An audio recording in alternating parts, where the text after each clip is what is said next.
오늘 말씀 보겠습니다. 오늘 함께 읽은 말씀 마가복음 5장 1절에서 10절까지 말씀입니다.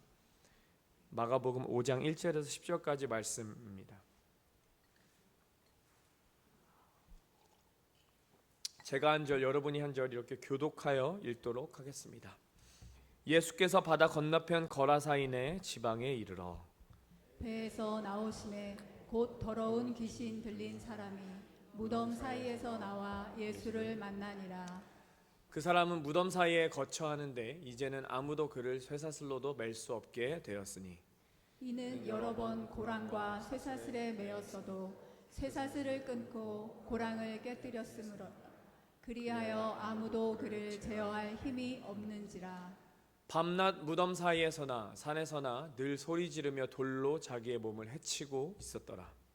그가 멀리서 예수를 보고 달려와 절하며 큰 소리로 부르짖어 이르되 지극히 높으신 하나님의 아들 예수여, 나와 당신이 무슨 상관이 있나이까?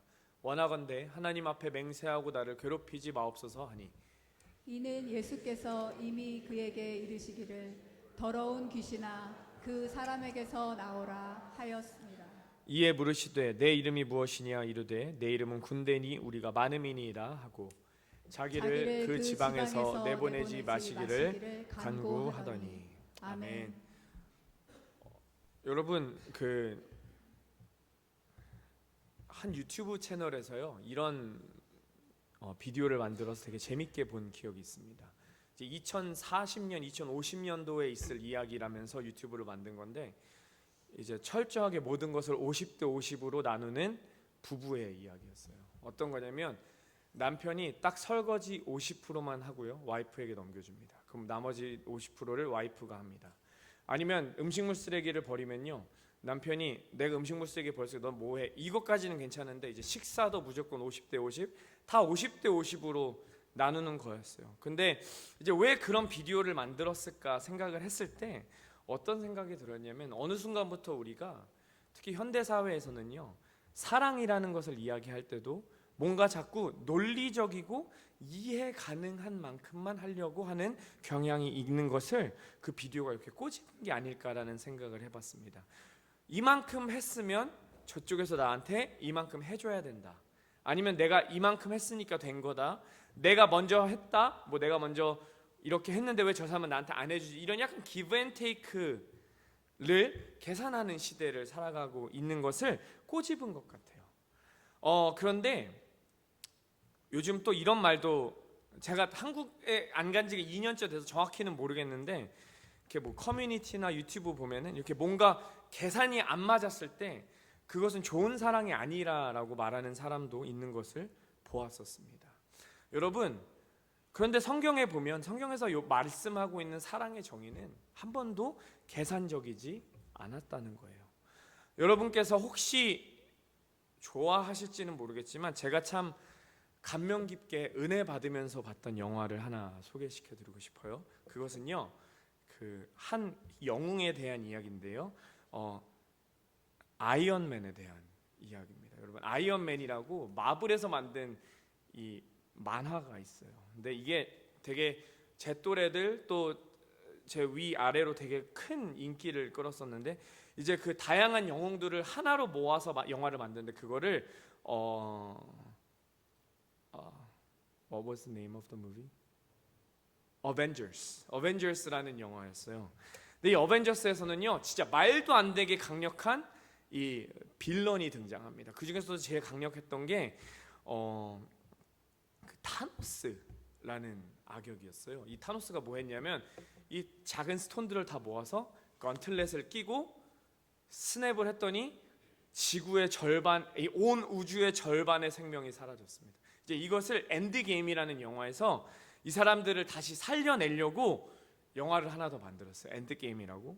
이제 그렇게 만들어지면서요 여기서 제가 왜 아이언맨에게 은혜를 받았냐면, 아이언맨이 이 모든 인류를 살리기 위해서 자신의 목숨을 바쳐서 스냅을 했고, 그것으로 타노스와 타노스의 군대가 모두 죽고 아이언맨이 죽습니다. 제가 이 영화를요 제가 진짜 제 친한 목사님, 그러니까 남자 둘이서 이 엔드게임을 보러 갔거든요. 이 아이언맨이 죽는 모습을 보면서 저희 둘은 한마디도 안 하고 이렇게 했습니다.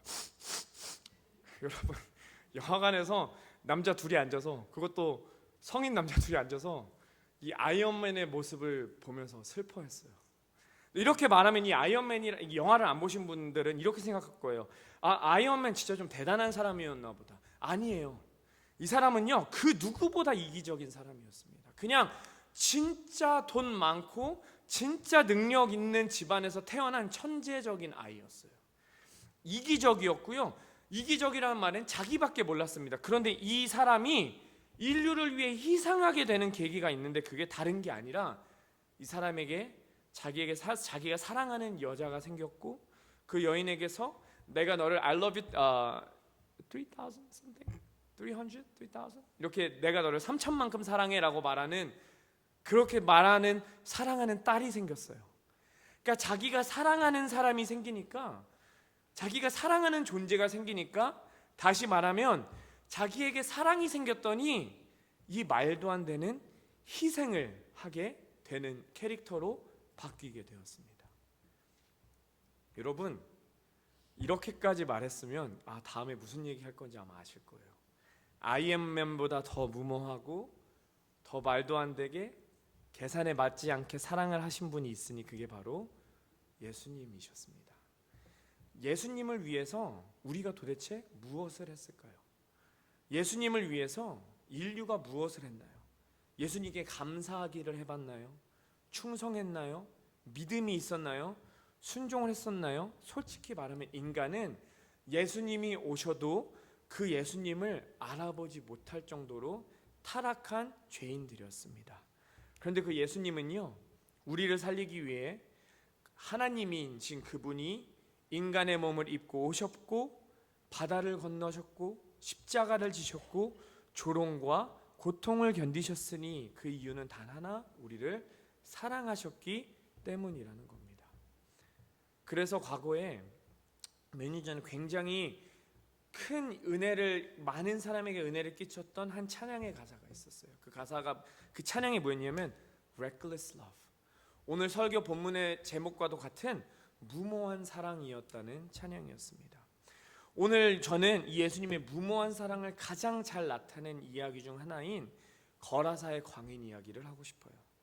여러분, 귀신 들렸고 소외됐고 무덤에 살면서 자기의 몸을 해치며 자해했던 사람이 있습니다. 근데 여러분, 하나님이신 예수님께서 이 광인을 위해서, 이 귀신 들린 한 사람을 만나기 위해 바다를 건너갔다면 그 말을 믿으시겠습니까? 이방인의 땅으로 거기를 가셨다면 그게 과연 우리 인간 사회에서 받아들여질 수 있겠습니까? 그런데 예수님은 그것을 하셨다는 거예요.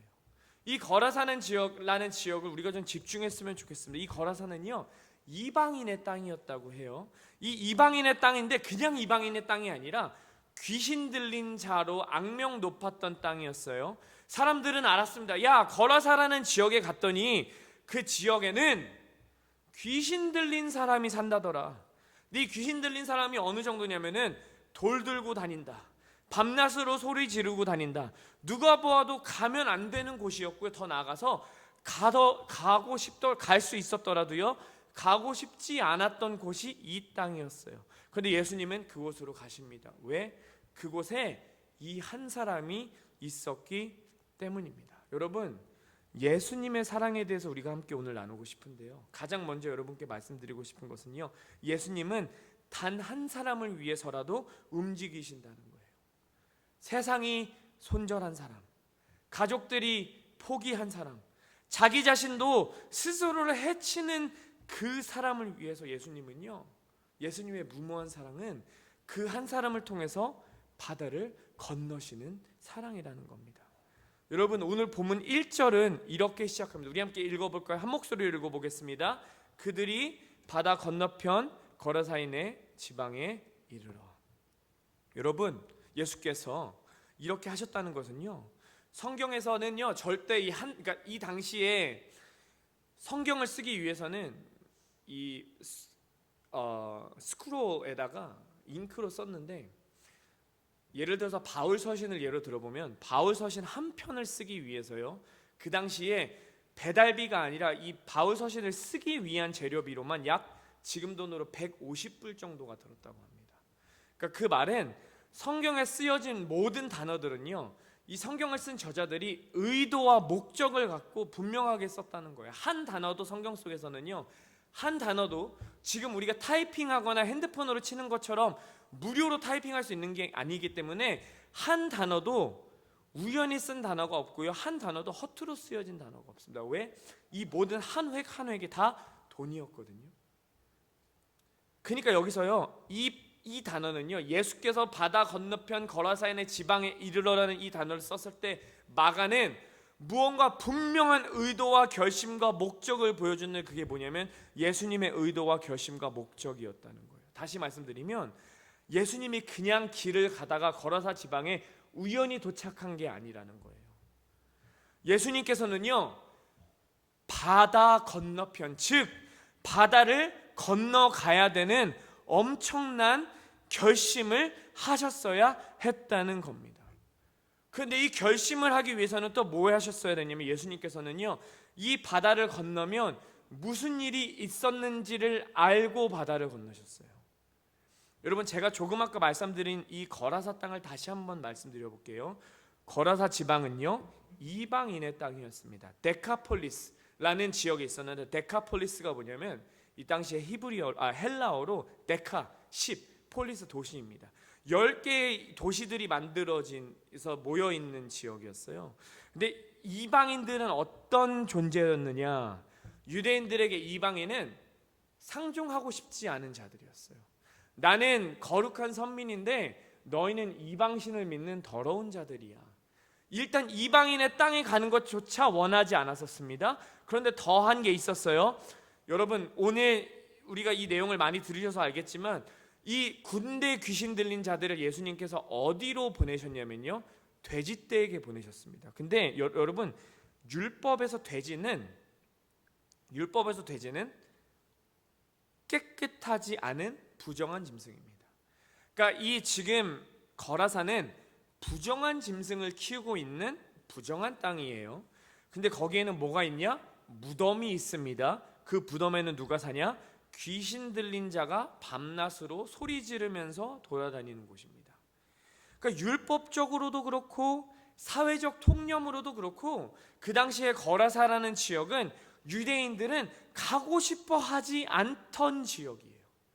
근데 여러분, 이곳을 가다가 어떤 일이 있었느냐? 4장 37절을 보니까 큰 광풍이 일어나며 물결이 배에 부딪혀 배에 가득하게 되었더라.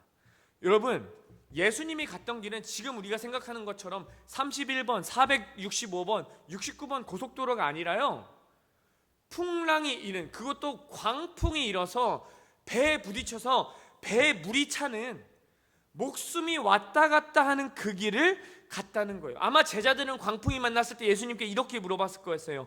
예수님, 풍랑도 우리의 앞길을 막고 있습니다. 예수님, 이것은 하나님의 뜻이에요. 배의 기수를 돌려 유대의 땅으로 돌아갑시다. 근데 여러분, 참 재밌는 게요, 예수님은 여기에서 멈추지 않으십니다.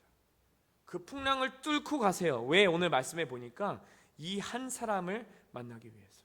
이 한 사람, 무덤 속에 살던 한 사람, 쇠사슬로도 매이지 않았던 사람, 자기를 해치며 살아가는 사람, 말 그대로 사람답지 않게 살던 사람이었는데 이 사람이 얼마나 비참한 인생을 살았느냐? 예수님께서 물어보십니다. 너 이름이 무엇이냐? 이 사람은 이렇게 말해요. 내 이름을 몰라요. 근데 내 이름은요, 군대입니다. 내 이름은 군대래요. 자기가 누구인지조차 까먹었습니다. 자기 안에 귀신이 너무 많아서, 자기 안에 악이 너무나 가득 차서 내가 누구인지도 모르는 그 사람을 만나기 위해 예수님은 풍랑을 뚫고 가셨다는 거예요. 여러분, 예수님 공생의 3년이었습니다. 3년의 시간 너무너무 짧아요. 여러분, 제가 목요일날 우리 카멜에서 우리 유스그룹 4명의 아이들이 졸업을 했습니다. 우리 페이트 두예안이라고 불리는 페이트 애슐리 졸업했고요, 민호, 조나단 졸업했고, 또 한 우리 친구 클로이가 졸업을 했어요. 근데 여러분, 이 아이들이 제가 우리 교회 처음 왔을 때 6학년이었습니다. 눈을 감았다 뜨니까 저는 목시 안수를 받고 결혼을 했고 6학년이었던 아이들은 졸업을 하고 이제 제가 함께 하던 유스그룹 아이들은 다 유초등부 아이들이었어요. 7년도 눈 감았다 뜨니까 짧아요. 근데 예수님은요 3년밖에 없으셨습니다. 3년 동안 구약에 있었던 모든 언약을 다 이루셔야 됐고, 말씀을 전파하셔야 됐고, 제자들을 양육하셔야 됐어요. 이 짧은 시간 동안요, 제가 예수님이었으면 이 최대한 시간을 효율적으로 쓰기 위해서 임팩트 있는 만남만 가졌을 겁니다. 그런데 예수님은요 이 3년 동안, 3년이라는 짧은 시간 동안 권력자들, 힘 있는 자들, 돈 있는 자들을 만나시며 시간을 보내지 않으세요. 어떤 자들을 만나셨습니까? 거라사 광인. 그 당시에 처참하게 짓밟아져서 비참한 삶을 살고 있던 혈루증 앓던 여인, 죄인이라고 핍박받던 세리들, 병자들을 예수님은 만나셨어요. 예수님은요 세상의 눈으로는 아무 가치 없다고 말하는, 자기의 이름이 무엇인지조차 잃어버린 이 한 사람을 위해 바다를 건너 가셨다는 겁니다. 여러분, 성경의 말씀은요 철저하게 한 사람을 위한 사랑을 말씀하고 있습니다. 양 한 마리를 잃어버리면 99마리는 들에 두고 이 한 마리를 찾아다니는 목자의 사랑을 말씀하고 있고요, 한 드라크마를 잃어버려서 집안을 샅샅이 뒤지는 여인의 사랑을 말씀하고 있습니다. 그리고 지금 이 오늘 본문에서 아무도 알아주지 않는 이 한 사람을 위한 이방인의 땅으로, 귀신 들린 자를 위해서 무덤과 돼지떼가 가득한 그곳으로 가시는 예수님의 사랑을 우리는 보고 있는 거예요. 사랑하는 여러분, 여러분께서는 이러한 사랑을 느껴보신 적이 있으십니까? 예수님은요 사람들이 가지 않는 곳으로 가셨습니다. 사람들이 만나지 않는 사람을 만났어요. 사람들이 포기한 사람을 포기하지 않으셨습니다. 오늘 이렇게 여러분을 축복합니다. 여러분, 그 사랑이 우리에게도 임했음을 믿으시기 바랍니다. 우리는 종종 이렇게 생각합니다. 나는 하나님 보시기에 별로 쓸모없는 사람 같아요. 내가 얼마나 무너졌는지 나는 알아요. 나는 얼마나 하나님 앞에 망가졌는지 알아요. 그러니까 하나님이 나를 만나러 오시지 않으셨습니다. 그런데 여러분, 이렇게 생각해 보세요. 예수님은 그렇게 말하는 여러분을 만나기 위해서 이 풍랑을 뚫고 오시는 분이시라는 거예요. 때로는 우리가 얼마나 큰 은혜를 받았는지 까먹을 수 있습니다. 그러나 괜찮습니다. 예수님은요 자기 자신이 누구인지조차도 잊어버린 그 사람을 위해서, 자기 인생을 감당하지 못해 절망 속에 절규하고 있는 사람들을 위해서, 무덤 속 같은 삶 속을 반복하면서 매일매일 살아있는 시체처럼 하루하루 겨우겨우 견디고 있는 그 사람을 위해서 지금도 찾아오고 있으시다는 거예요. 그러니까 우리는 이렇게 고백해야 됩니다. 주님, 이 거라사의 사람이 저입니다. 저는요 과거의 상처 속에서 내가 누구인지도 잃어버렸습니다. 정체성을 잃어버렸습니다. 나를 포기하면서 살아왔습니다. 그러나 예수님을 만나니까 내게 소망이 생겼습니다. 여러분, 이 사랑은요 무모한 사랑이 맞습니다. 계산적인 사랑이 아닙니다. 효율적이지 않습니다. 사람들은 이렇게 사랑하지 않아요. 그런데 여러분, 이것은 분명히 말씀드릴 수 있습니다. 이렇게 무모하고 미친 사랑이 복음입니다. 복음은요 가치 있는 사람이 아니라 철저하게 무너진 가치 없는 죄인들에게 주어진 것이 복음임을 기억하시기 바랍니다. 여러분, 또 이 무모한 사랑이 얼마나 대단한 사랑이냐면요, 이 무모한 사랑은요 기다리는 사랑이 아니라 가장 더럽고 무너진 자리로 찾아오셔서 우리를 만지는 사랑이라는 거예요. 영어로 하면은 The Jesus' reckless love reaches into, 그러니까 우리에게 다가오십니다. Reaches into our dirtiest, 가장 더럽고 most broken places, 가장 무너진 그곳이 예수님을 만날 자리라는 것을 기억하시기 바랍니다. 여러분, 예수님은요 이 거라사에 귀신 들린 사람이 예수님께 오는 것을 기다리지 않으세요. 예수님께서는요 바다를 건너는 내내 아셨습니다. 배에서 나오심에 곧 더러운 귀신 들린 사람이 무덤 사이에서 나와 예수를 만나니라. 이 곧이라는 단어는요 어떤 단어냐면, 예수님이 도착하자마자 가장 먼저 예수님을 반긴 사람은요 그 지역의 유지도 아니었고 그곳에 있던 유대인들도 아니었고 그곳에서 하나님을 예배하는 자들이 아니었습니다. 가장 무서운 자, 불결한 자, 망가진 자가 달려와요. 근데 예수님 뭐 하는지 아십니까? 예수님 도망가지 않으세요. 여러분, 여기서 우리가 잠시 pause, 멈춰야 됩니다. 하나님의 사랑은요, 종교적으로 부정하다 그래서, 사회적으로 버림받았다 그래서, 심리적으로 무너졌다 그래서, 육체적으로 상처투성이라 그래서, 사람들이 가까이 하지 말라 그래서 그 사람을 무시하고 똑같이 따돌리는 게 하나님의 사랑이 아니라는 거예요. 여러분, 이 사람은 무덤 속에 살았습니다. 시체를 가까이 하면 부정해요. 이 사람은 부정했습니다. 그는 귀신 들렸습니다. 그 말은 그는 정결 예식에서 제외되어 돼지떼가 가득한 마을에서 살았습니다. 부정한 마을에서 살았다는 거예요. 이런 곳에서 가까이 하는 건 예수님도 부정해진다는 거예요. 그런데 예수님은 그에게 다가가서 이렇게 물으세요. 내 이름이 무엇이냐? 여러분, 제가 다시 한번 반복해서 말씀드리냐면요, 이름을 물으셨다는 것은요, 제가 신학교 때 이런 리서치를 한 적이 있어요. 어떤 리서치였냐면, 우리가 히브리어나 헬라어를 영어로 번역할 때 이 이름을 발음 그대로 번역할 것이냐 아니면 이 이름의 뜻으로 번역할 것이냐로 제가 리서치 페이퍼를 쓴 적이 있어요. 그게 무슨 뜻이냐면, 제 한국 이름이 박예인이거든요. 예인은 예수님 닮은 사람입니다. 그러니까 저희 부모님께서 제 이름을 지어주실 때 너는 예수님 닮은 사람으로 자라라 라고 그러면서 이름을 지어주셨어요. 여러분, 우리 한국 사람은 이걸 더 이해하기 쉬워요. 우리 한국 사람은 다 이름의 뜻이 있잖아요. 근데 히브리 사람들도 똑같았습니다. 아브라함, 열국의 아버지. 예수, 헤수스, 예슈와 구원자. 이름은요, 고대인들에게, 또 우리 아시안들에게도 그렇고 서양인들에게 모든 사람들 그렇지만 이름은 정체성입니다. 예수님은 이 사람에게 찾아오셔서 제일 뭘 물어보신 거냐면요, What's your name? 너 이름이 뭐야? 너의 정체성이 무엇이니? 정체성을 드러낸다는 건요, 내 숨김 없이 모든 것을 드러낸다는 겁니다. 예수님께서는 이 사람에게 물으십니다. 내 정체성은 무엇이니? 이것을 또다시 말씀드리면, 그를 어떠한 인생에서 실패한 쓰레기, 인생에서 실패한 패배자로 보는 게 아니라, 나는 예수야, 너는 누구니? 내가 예수인 것처럼 너도 한 인격체로 보신다는 거예요. 사람들은 너를 인격체로 보지 않지만 나는 너를 하나의 인격으로 본다라는 거예요. 사람들을 무시했지만 나는 너를 무시하지 않겠다는 거예요. 그 사람에게 이렇게 물어보십니다. 내가 너와 관계를 맺기 원한다. 그러니까 너의 이름은 무엇이니? 거라사에 귀신 들린 사람이 예수님께 찾아와서 고쳐달라고 한 적 없습니다.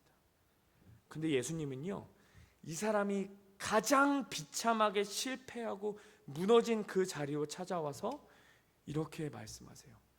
내 이름이 무엇이니? 내가 너를 알고 싶다. 내가 너를 사랑하고 싶다. 내가 너를 회복하고 싶다.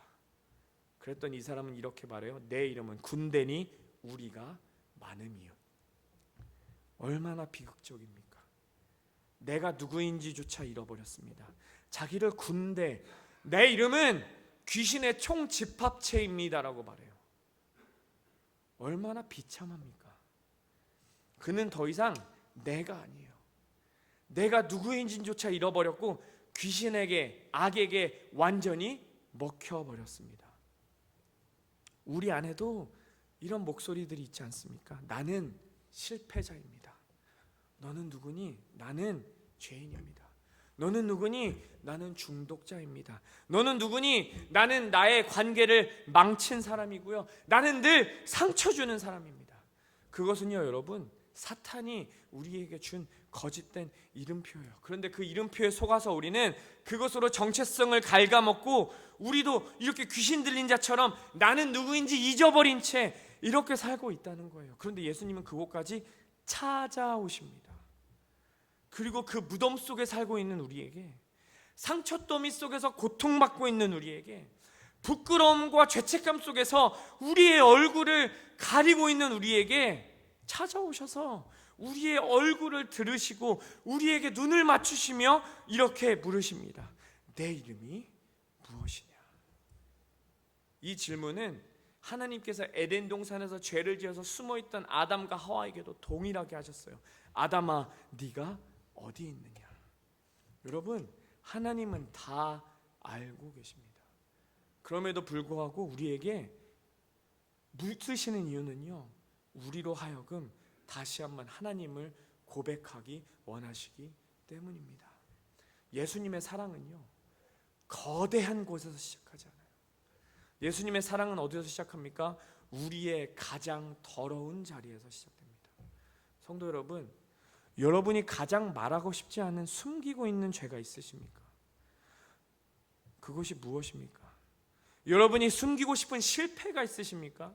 사람에게 내놓을 수 없는 영적인 상처가 있으십니까? 예수님은요, 그 숨기고 어떻게든 숨어보려고 하는 그 자리로 찾아오셔서, 풍랑을 건너셔서 찾아오셔서, 무덤 사이를 지나서 찾아오셔서, 돌 들고 상처 입은 우리에게 그 자리로 찾아오셔서 말씀하십니다. 내 이름이 무엇이냐?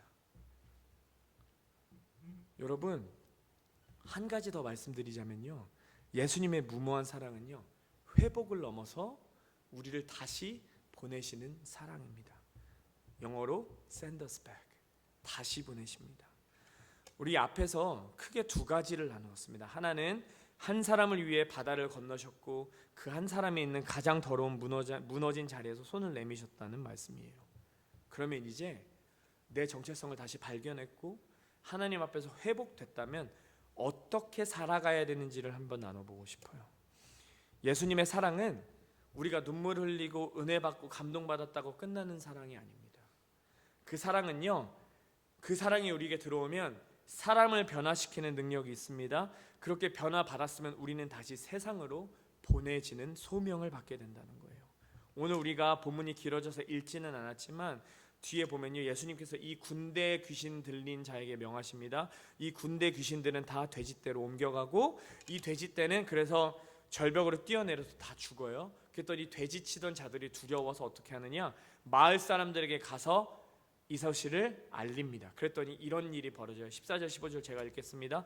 치던 자들이 도망하여 읍내와 여러 마을에 말하니 사람들이 어떻게 되었는지를 보러 와서, 그 궁금해서 온 거예요. 이 사람들의 반응이 재밌습니다. 예수께서 이르러 그 귀신 들렸던 자, 곧 귀신 짚혔던 자가 옷을 입고 정신이 온전히 앉은 것을 보고 두려워하더라.